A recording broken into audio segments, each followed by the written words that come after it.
రామలింగేశ్వర పార్వతీ సమేత రామలింగేశ్వరుడు.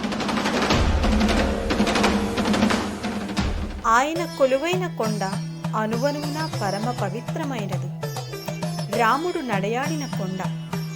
పాండవులు తవ్విన కృష్ణమ్మ చెంతన కొలువయ్యాడు. చరిత్ర మాత్రం ఎవ్వరికీ తెలియదు. 1000 మునుల కథ మాత్రమే తెలుసు. కానీ యనమల కుదురు కొండపై కొలువైన రామలింగేశ్వరుడు దేశంలోనే 8 పానిపట్టాల ఉన్న స్వామి.